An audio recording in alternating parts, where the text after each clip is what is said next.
Good morning. It's Jennifer from Yellow Brick Road Farm here, and it's very early in the morning. But I am out here.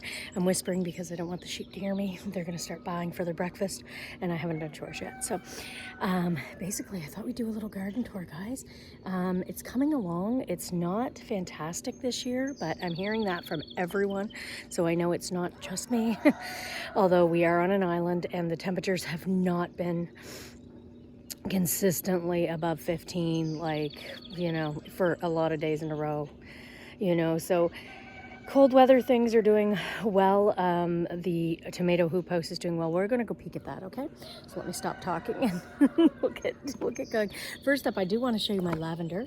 So Willow's over here chewing on some stuff, but this is the lavender, and it's growing so very well, guys. It's going to come into flower. I bought that from Lavender Hill.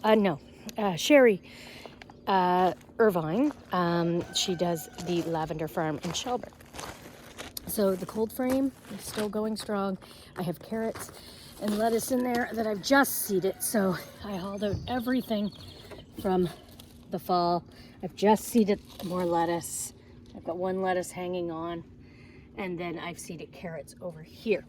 I do like carrots from the cold frame. I find them very sweet and very yummy, and the kids like to pick the carrots. So anywhere I can tuck carrots, I tuck carrots.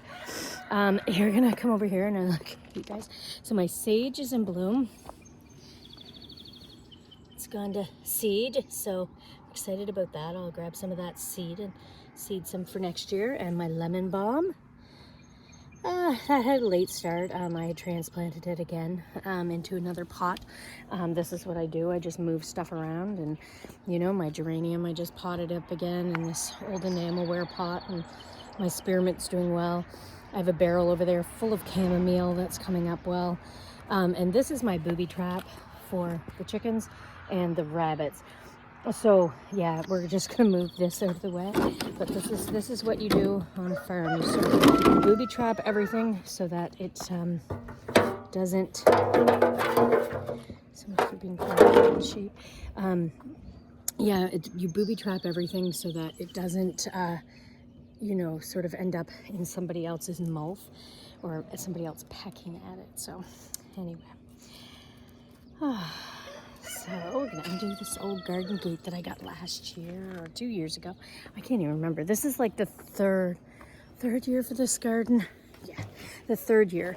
We had done farm renovations and we had scraped it all back and moved everything around. And this is the garden that I have. Sorry, my phone there. This is the garden that I had made. Look at the sun coming up there.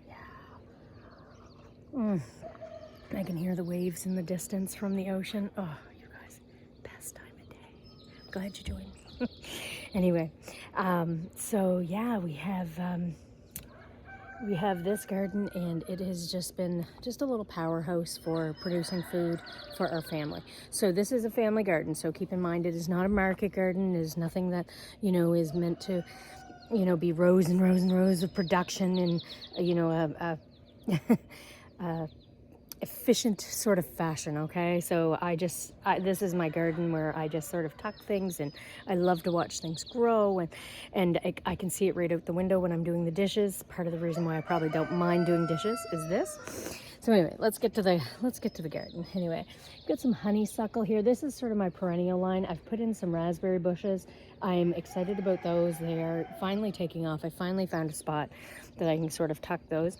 I do have a patch of wild raspberries across the way, and those are doing well as well, but these I wanted some cultivated tucked in here so that I get them and not the chickens.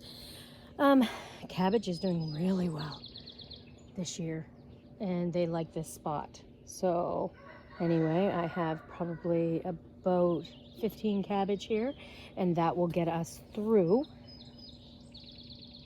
to next year.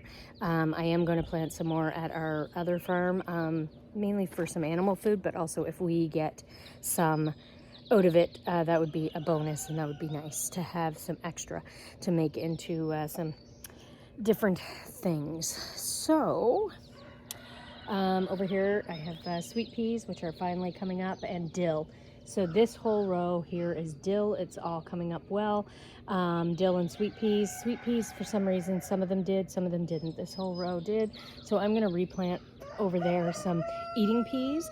I like to have lots of eating peas on the go, so I'm going to tuck some eating peas in there. The reason I didn't do that earlier and did sweet peas is because I really like the look of flowers all along there.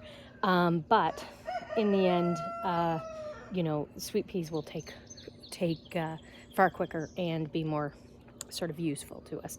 So I'm going to do that. Back there we have that fence that I made last year, the rustic fence. We have spring turnips, and I have let them get a little too big now, so we are harvesting those quite rapidly.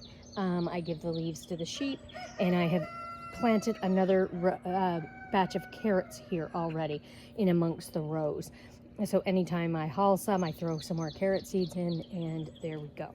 So that is called succession planting, and for those of you who are new to gardening, that is something that actually will make the best use of your garden. You know, in terms of efficiency and production, it will, you know, it kind of always just to have always something going in, always something coming out, not just one big planting. You know, that is the goal, is just to have everything always producing, and not in a, you know, sometimes it's just for beauty, but you know, because sometimes I'm just throwing flower seeds in and things like that, or herbs, or, you know, it's not always about just efficiency, I guess. But it is, you know, when you have a small garden, smaller, you know, sort of homestead, you do want to make sure everything is sort of, you know, always coming along. Like, you know, you want to produce as much as you can from your home, and to do that. Shh, Tom, too early. Oh, this thing's coming up. It's gorgeous. Celery's coming very well. Celery in there. Yep. Zucchini and summer squash. I have 1, 2, 3, 4, 5, 6, 7, 8 zucchini plants here. Oh my dear, now they're all up. Oh my goodness. The sheep are gonna start soon. Anyway, so this bed we have carrots. Okay, so I have carrots. I just weeded those. I had a problem with ants down at the end, so I just hauled them. This is just a mixture of all kinds of different brand sort of carrot varieties. I just, you know, sort of did that. I've been weeding the beets. The beets have been a big disappointment this year. I've heard that from numerous amounts of people. I let them go a little bit weedy down at the end because I want to see, I reseed it. I want to see what would take and what didn't. And I'm just going through them now and replanting and repot, you know, sort of redoing my rows and getting those tidied up. So that was last night. I did that. Over here I have cucumbers, lots of cucumbers coming up, and I know it doesn't look like anything right now because I direct seeded these. So they are, I actually direct seed all of my cucumbers because frankly, the hardening off out here is like ridiculous. So what I do is I find that my cucumbers catch up just as well as anybody else's if I just direct seed them and let them just go from the start. So I have a number of cucumber plants, like an enormous amount. I crowd the crap out of things. You know, you can quote me on that. Yeah, I think that spacing is, you know, largely suggestive, and it is really, really hard sometimes, I think, to do proper spacing and see all that wasted space or space for weeds to grow. So I crowd the crap out of things because I know that once that ground cover comes in, that's going to be great. So I can see over here that when that chicken got in the other day, look what he did. My sunflowers. So I have a whole row of sunflowers, and yeah, some cutting flowers that are all here. And the goal, you know, here is, again, these, you know, I'm the beginning of July and things are just starting to, like, you know, take off. You know, don't get discouraged by that. That is just, you know, some years are like that. And some years, I've been gardening for many, many years. Some years are like that. And some years are just, you know, everything's taking off and you're, you know, by July, it's like lush and tons of things growing and, you know, you're right on top of it. But some years are just slower and just need some extra love. And, you know, you got to just roll with that, or, you know, you'll you'll be very frustrated, gardener, if you don't. Anyway, I can see from my window there, I can see these sunflowers are going to be like my focal point. That my grandmother's rose bush, tea rose over there. I've moved that there, and my grandmother's peony. I'm so glad, I'm so thankful that I have those that I'm going to be able to look out the window at and see that beauty when I am doing dishes and things like that. That's important to me. So anyway, this little weedy patch here is basil, and it is coming up. I can see, I think the chickens got in here and scratched it around a bit, one chicken in particular. So I wanted to wait and not weed it until I could see sort of where the basil was and where the where the basil was and where the weeds were. So anyway, this whole row is calendula just coming up. I've just sowed that. I had some extra calendula seeds. So this row here, and then we've got some basil, and the basil is coming along. Look, it's looking great. These tomato plants, do not judge me on these. These are from my mom, and not that she's a horrible gardener. It's not that. You know, they were in her greenhouse and they just are not acclimatizing well to our climate. But I don't keep my tomatoes outside anyway. I keep my tomatoes in my tomato hoop house. Those are just extras. She had no room for them, and I thought, well, whatever, I get off them, I get off them. I had some extra room there. I just tacked them in and tucked them in, and you know, I'm just going to prune them up soon because they are starting to, like, you know, I can see take off on the top, but whew, they are looking pretty darn spindly and embarrassing a little bit. If anybody's seen them, but anyway. This is the tomato hoop house, guys. I'm going to sneak you in. There we go. And I keep this sort of, oops, I keep this really tight, you know, sort of tight, and I don't really open it up at all. I don't want disease getting in, and I frankly just like, you know, keep the heat in, especially out here.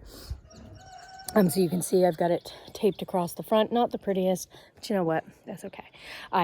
You know, I've got plenty of calendula and things like that planted around. That's just going to be so beautiful. And sunflowers, like I say, that's not going to be the focal point at all. Is not the plastic. So anyway, yeah. So on this side again, sorry, I got to get my fingers right. I need one of those. What's that called? Selfie stick? Yeah, no. There are certain things I resist in this world. Oh dear. There is all my peas. They're coming along gorgeous. And they've started coming out now. We're probably still about, you know, a month away from harvesting. And I planted these, and I'm not gonna lie, probably easily almost 2 months ago, and they are just still like starting to take off. So like that is where we're at right now.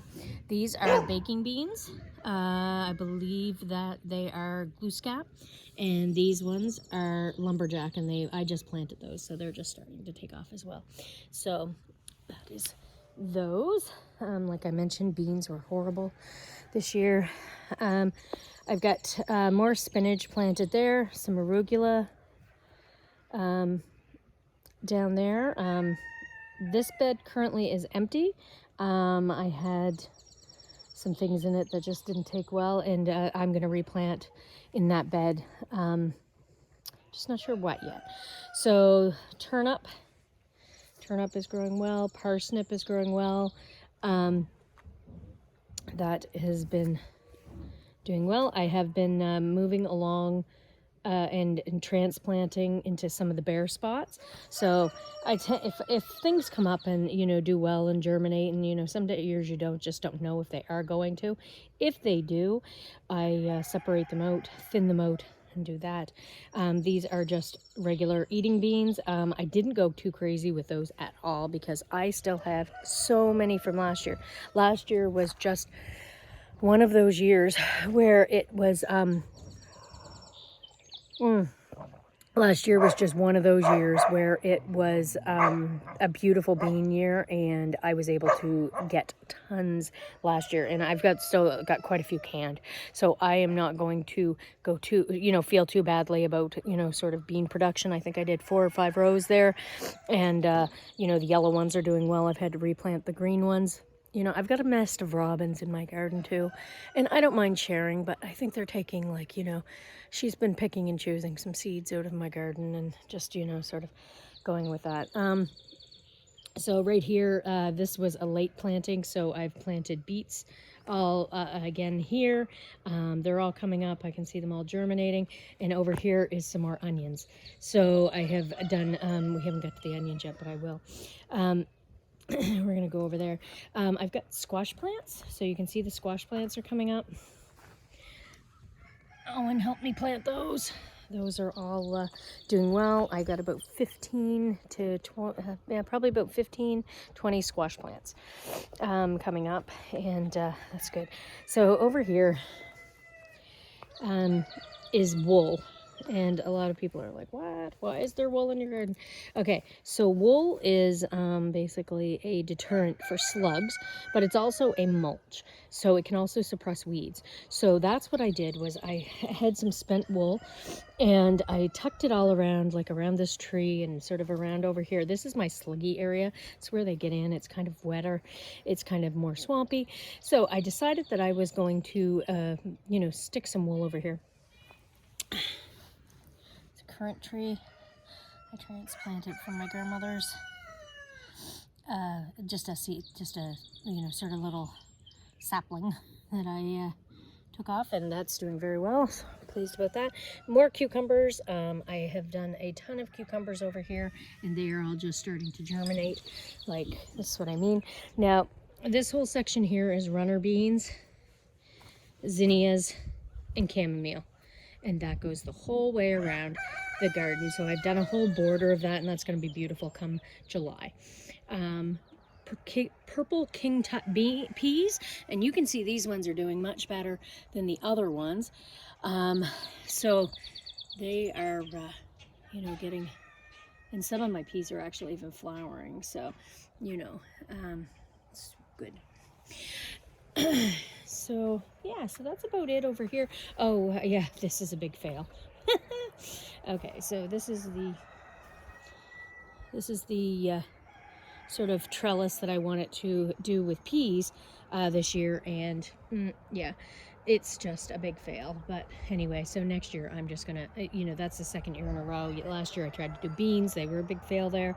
This year I tried to do peas, and something has obviously got in and taken a lot of the peas, so I am just giving up on that. I'm calling time of death. There is spinach in there underneath.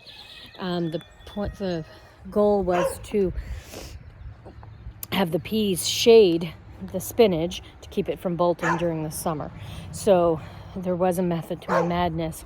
But it just, you know, and who knows, maybe it will take off. I just, you know, sometimes you get discouraged as a gardener. You're like, oh my gosh, that plan was not doing, you know, it was supposed to look like this and it's not. And, you know, so just having patience for that is something I always have to work on. Yeah, so over here we had arugula. I have beans, runner beans that are going to go up over the top of this trellis, and on this side as well. They're doing much better on this side than they are on this side, so that's interesting. So I've been dusting with diatomaceous earth on this side. My spinach is also not doing well on this side. I transplanted a bunch of spinach there.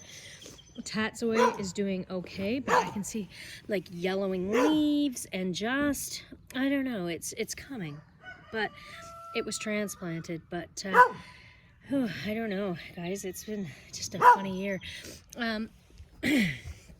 So right here we have onions and ground cherries all in amongst there. And I don't know if I've told you about my ground cherry invasion, but anyway, the chickens get in there and eat the ground cherries after the season is done. They eat the spent ones and then they poop them everywhere. And so I find ground cherries everywhere. I almost consider them an invasive species for me.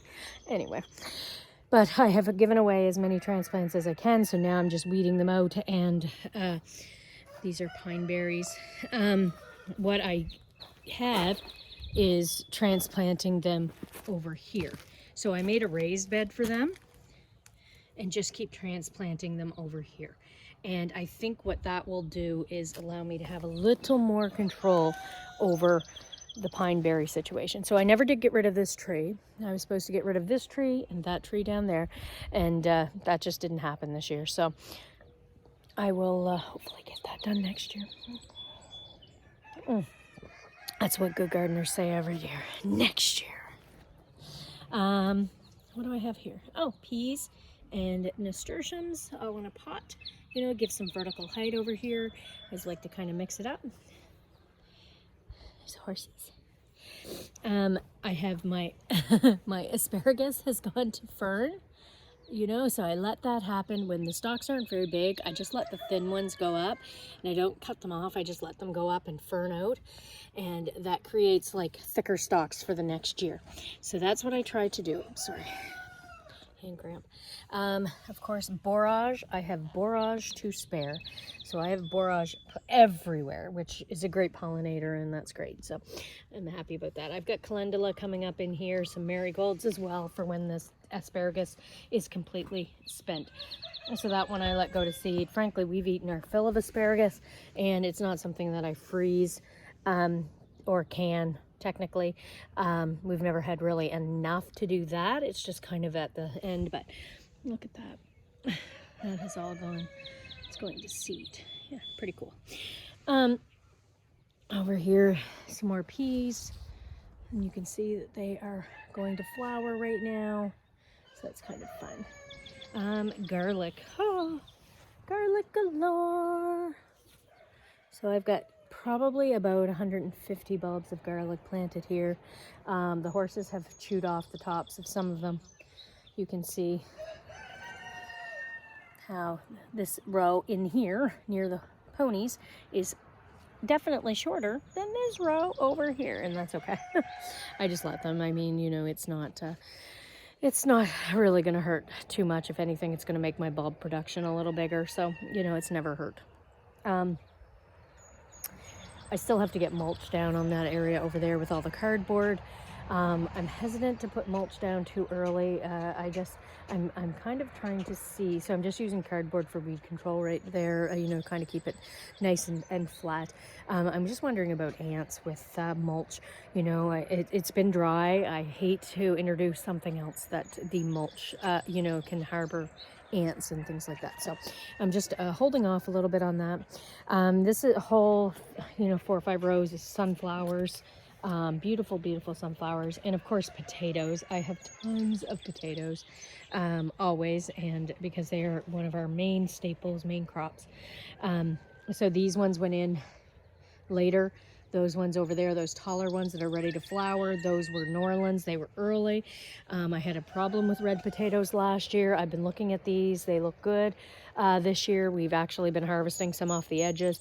I am going to haul, I think, a row coming up that has flowered and is starting to look, you know, sort of curly and, you know, kind of looking a little limp and dead.